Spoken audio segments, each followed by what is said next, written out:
신앙생활 가운데서 나를 정죄하고 있는 게 무엇인지 살펴보자. 물론 분명하게 죄인 것들이 있지만 죄가 되지 않는 것을 죄라고 하고 율법을 지키라고 하는 것은 복음의 본질을 변형시키는 사람들이다.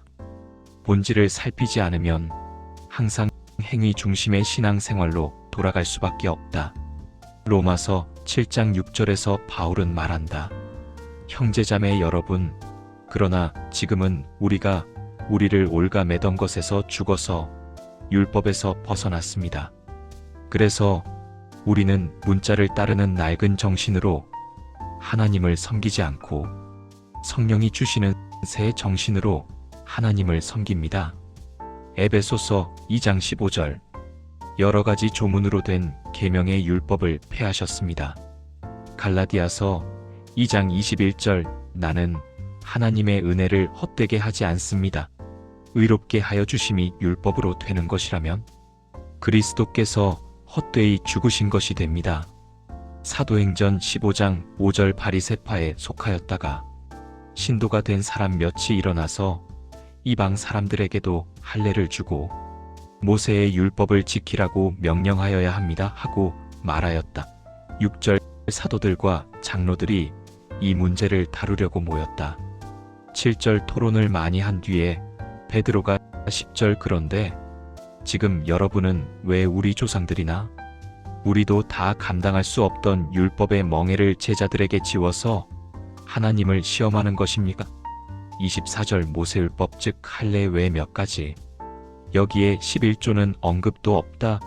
당연히 이방인들에게는 해당 안 되는 줄 알아서 이 일로 형제들을 괴롭게 하고 혼란하게 한다 하거늘 사도들 장로들 온 교회가 회의를 한 후에 대표를 뽑아 바울과 바나바 사도와 함께 선지자 유다와 실라 편으로 이방교회 안디옥에 편지를 써서 보냈다. 야고보는 28절. 성령과 우리는 다음 몇 가지 필수 사항 외에는 더 이상 무거운 짐을 여러분에게 지우지 않기로 하였습니다. 29절. 다만 여러분은 우상에게 바친 제물과 피와 목매어 죽인 것과 음행을 멀리하여야 합니다. 존 파이퍼 목사님도 율법은 무엇이 하나님을 기쁘게 하는지 분별하고 행할 힘을 얻는 주된 방법이 아닙니다. 바울이 그리스도의 법이라고 부른 것은 갈라디아서 6장 2절. 서로의 짐을 지라 그리하여 그리스도의 법을 성취하라. 그리스도가 우리의 나아갈 방향입니다 라고 합니다. 그가 어떤 분이셨는지, 그가 가르치신 것, 말씀하신 것, 그리스도의 법은 사랑의 법이며 이 법은 구약의 계명들을 다 성취하는 것이 됩니다 고 했다. 로마서 13장 8절. 서로 사랑하는 것 외에는 아무에게도 빚을 지지 말라. 남을 사랑하는 사람은 율법을 다 이루었다. 10절. 사랑은 율법의 완성입니다. 11절. 우리가 성삼위 하나님과 관계 맺는 주된 방법은 율법이 아니라 영의 새로운 것으로 섬겨야 합니다.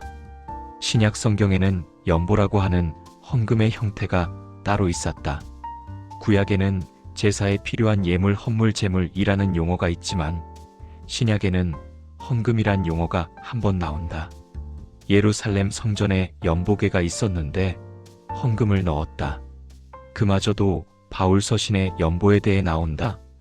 그 용도는 가난한 사람과 어려움 가운데 있는 사람들을 위해서 거두는 것이다. 바울 서신에서 연보는 때 기근이 들었던 예루살렘 교회를 돕기 위해서 주변 헬라 문화 속에 또는 소아시아 속에 있던 교회들이 돈을 모은 것을 말하고 있는 것이다. 물론 초기 기독 공동체와 21세기 자본주의 사회에서의 한국 교회의 차이가 있을 수밖에 없고 시대가 달라지고 교회 제도도 많이 달라졌지만 우리는 항상 성경에서 가르치고 있는 가치를 잘 따르고 있는지를 살펴봐야 한다. 아무리 필요에 의해서 만들어냈다 할지라도 그것이 성경의 가치를 담아내지 못하고 있다면 교회는 분명히 아니다 라고 말할 수 있어야 한다. 기복주의와 번영신학처럼 우리가 신앙생활 잘하면 모든 것이 잘 된다, 성공한다, 부자 된다 라고 하는 형태의 가르침이 성경의 가르침과 반대된다는 것을 분명히 인식해야 된다.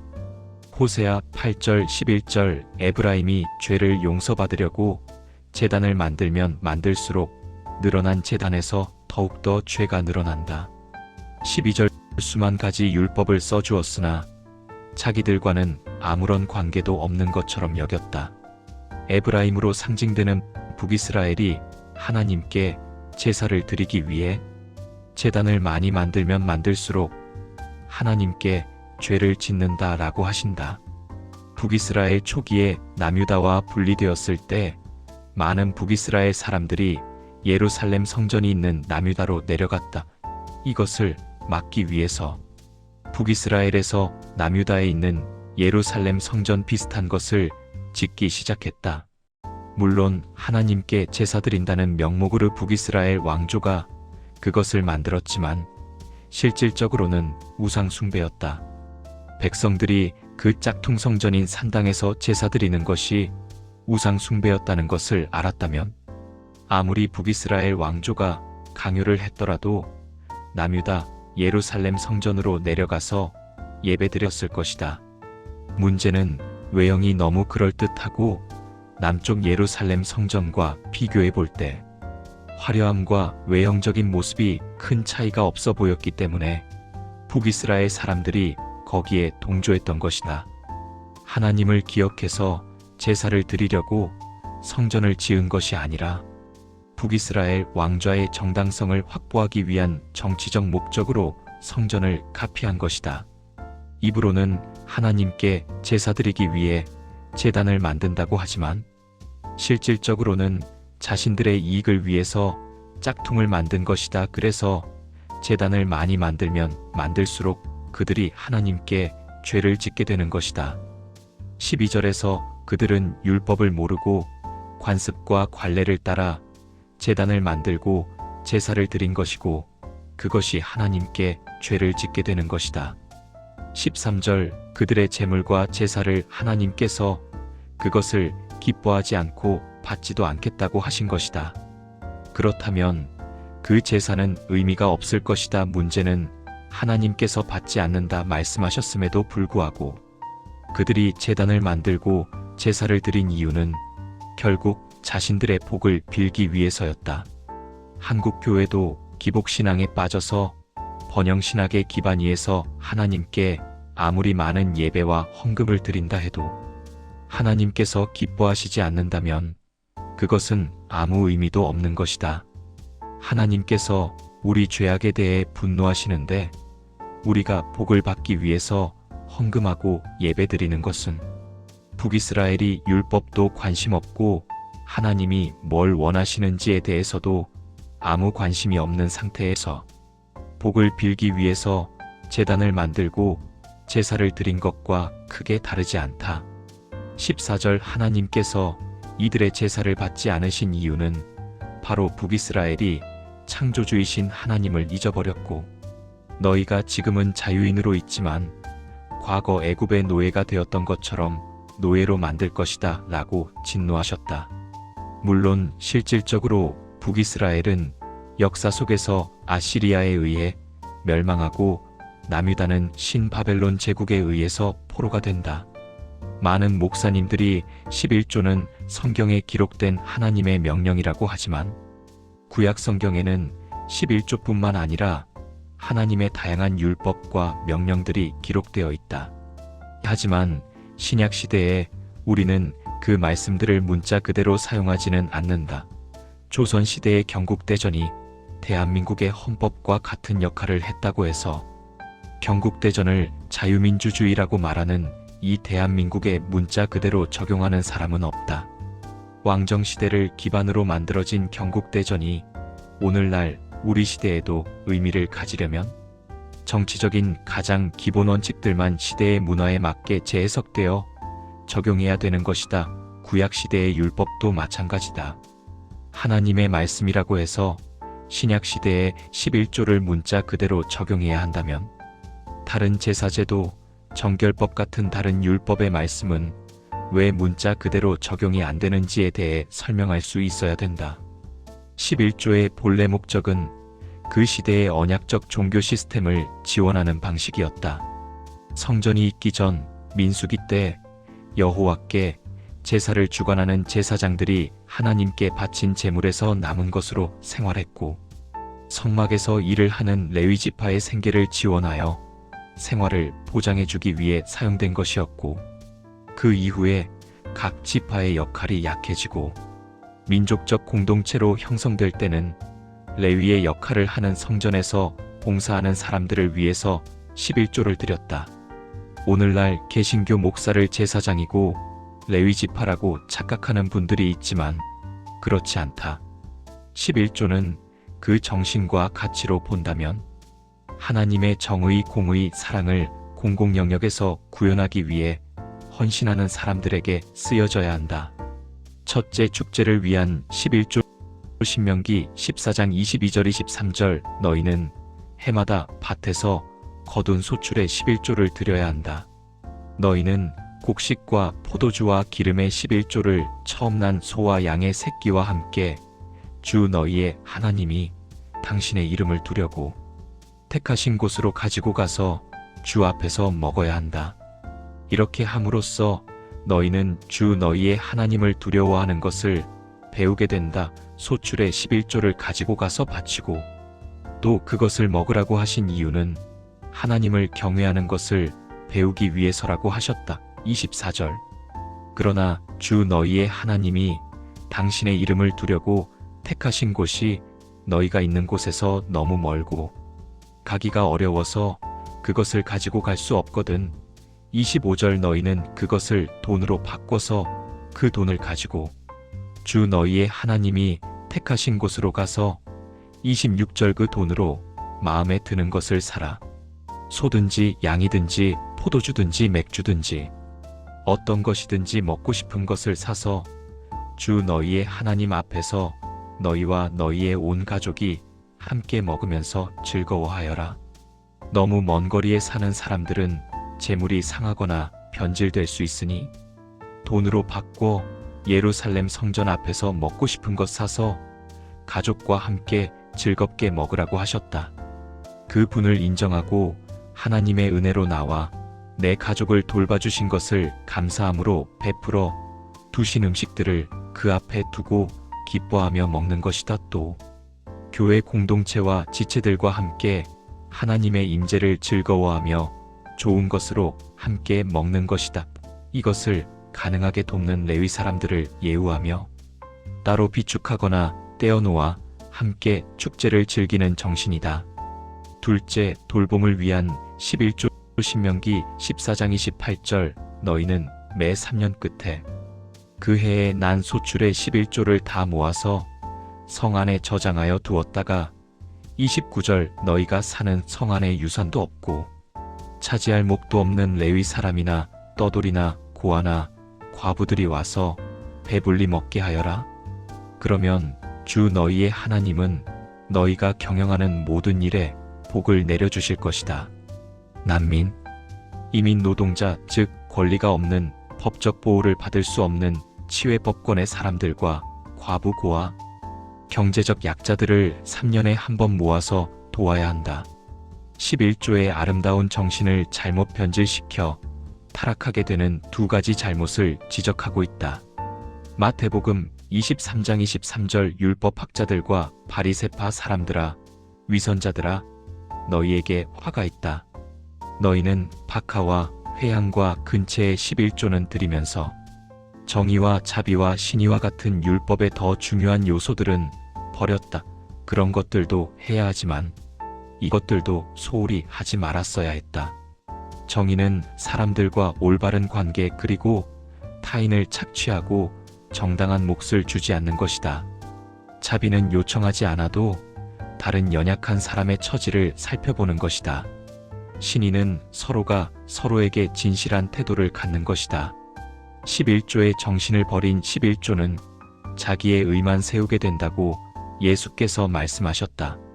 하나님을 사랑한다는 것은 하나님이 사랑하는 것을 우리도 사랑하는 것이다.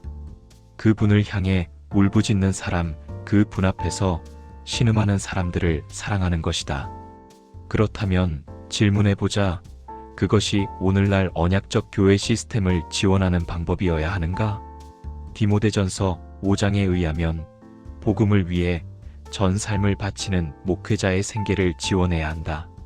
그러나 11조라는 강요나 억지의 의무조항이 아니라 자원함으로 고린도 후서 9장 7절 각각 그 마음에 정한 대로 할 것이요. 인색함으로나 억지로 하지 말지니 하나님은 즐겨내는 자를 사랑하시느니라고 하신다. 돈카스는 우리가 그리스도 안에 있는 우리의 부요와 새 언약의 관계를 귀하게 여기며 죄로부터의 자유와 복음을 매우 귀하게 여긴다면 기꺼이 물질을 내는데 인색하지 않을 것이다 라고 했다. 예수님은 주는 것이 받는 것보다 복되다 하셨다. 우리는 물질에 대한 사랑과 의존에서 벗어나 율법 아래 살았던 자들보다 더 많이 드릴 수 있게 될 것이다. 왜냐하면 더 좋은 언약과 더 좋은 약속이 있기 때문이다. 이 율법서에 보면 11조를 굉장히 강조하고 있다. 1차적으로 11조는 성막제도를 기반으로 형성되었다. 성전시대가 되면서 이 11조의 의미도 많이 달라졌다. 그래서 성전세를 따로 거두게 되는 것이다.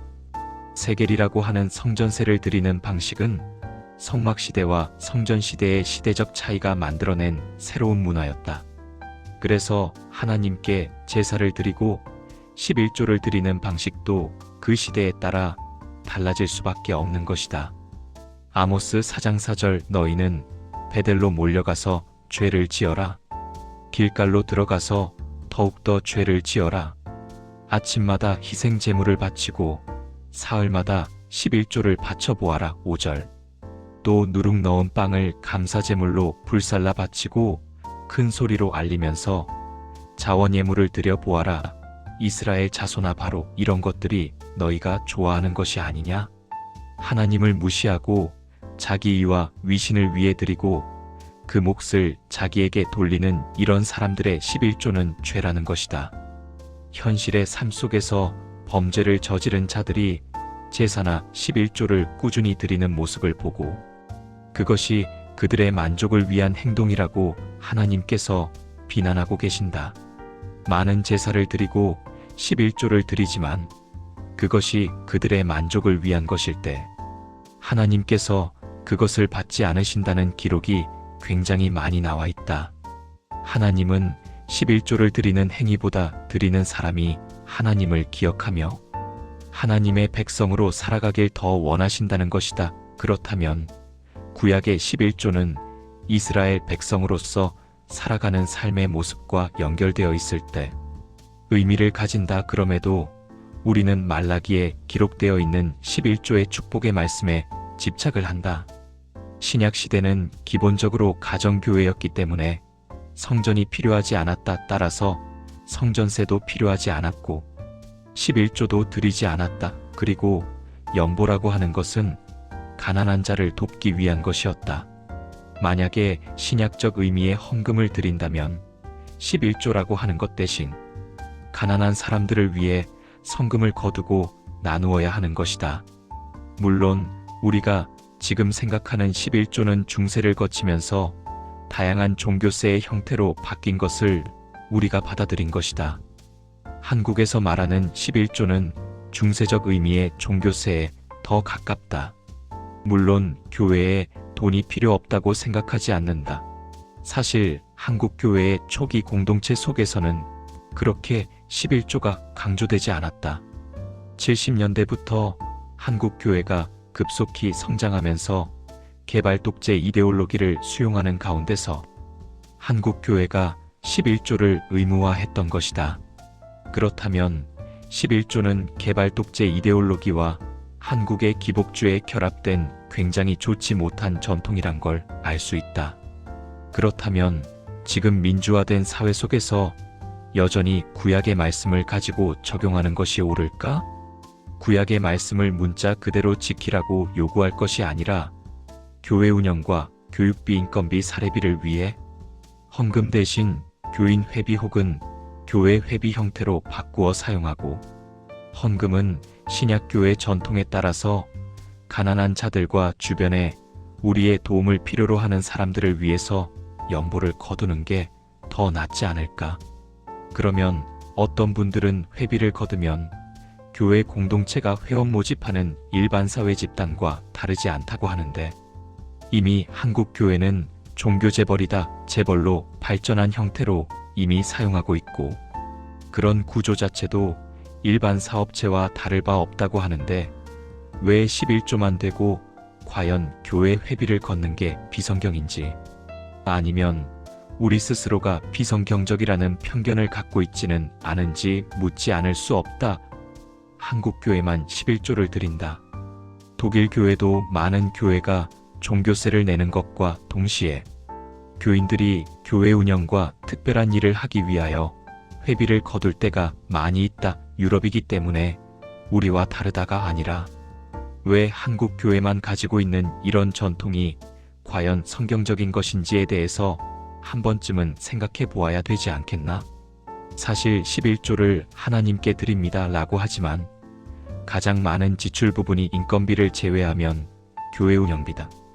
작은 교회는 월세를 내고 큰 교회는 은행 대출 받아 건물을 지어서 대출이자를 내고 있다. 왜 큰 건물을 짓는가? 우리가 안락하고 편안하게 예배드리기 위한 것이 아닌가?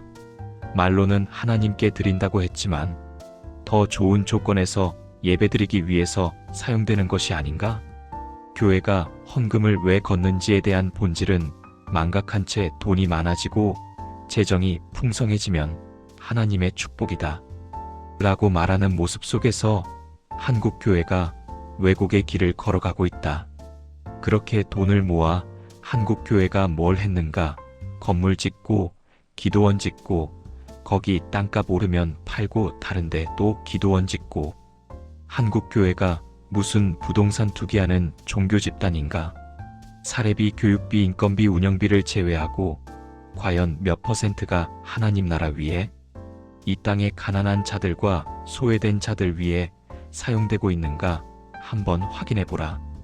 어쩌면 우리 스스로가 많은 헌금의 상당 부분이 우리 자신을 위해 사용되어지는 것에 만족하고 있지는 않은가?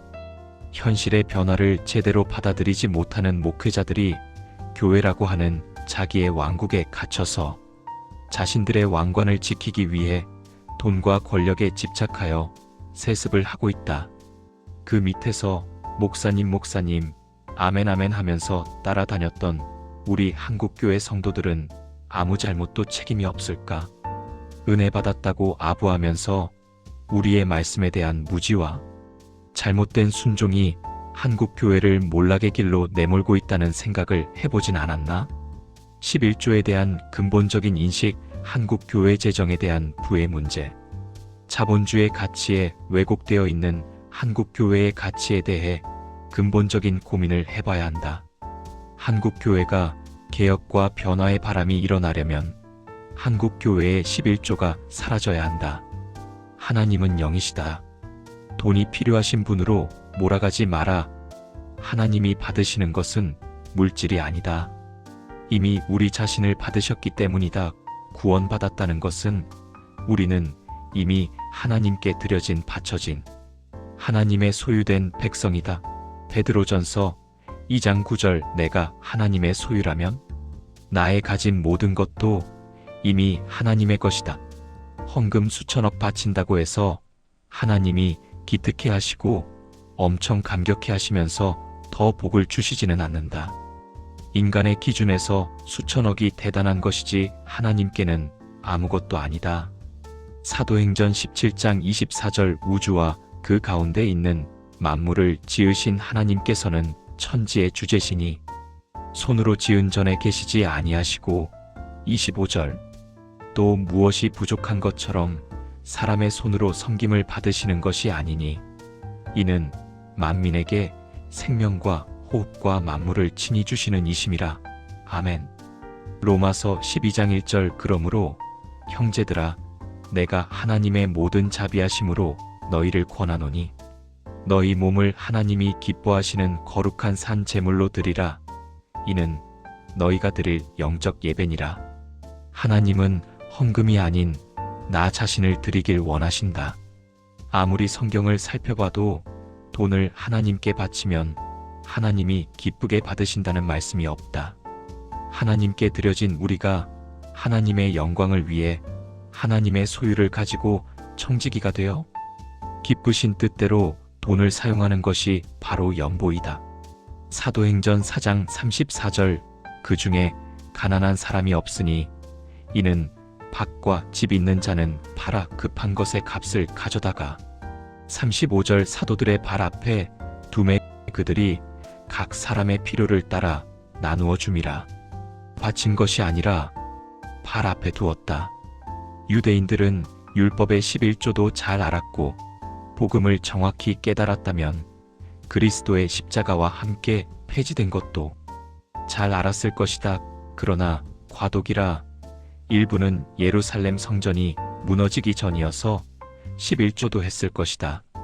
그리스도와 함께 죽고 그리스도와 함께 산 그리스도와 함께 연합된 그리스도인들은 자신들이 하나님께 봉헌된 성전임을 알았다. 성령이 강림하셔서 성전된 나를 하나님께 드리는 것이 성전 봉헌이다. 고린도후서 9장 7절 각각 그 마음에 정한 대로 할 것이요 인색함으로나 억지로 하지 말지니 하나님은 즐겨내는 자를 사랑하시느니라. 9절 기록된 바 그가 흩어 가난한 자들에게 주었으니 그의 의가 영원토록 있느니라 함과 같으니라. 11절 너희가 모든 일에 넉넉하여 너그럽게 연보를 함은 그들이 우리로 말미암아 하나님께 감사하게 하는 것이라. 하나님은 연보를 마음에 정한 대로 즐겁게 내는 자를 사랑하신다. 하나님의 관심은 우리가 청지기로 물질을 어떻게 사용하는지, 우리가 어떻게 살고 있는지 보신다.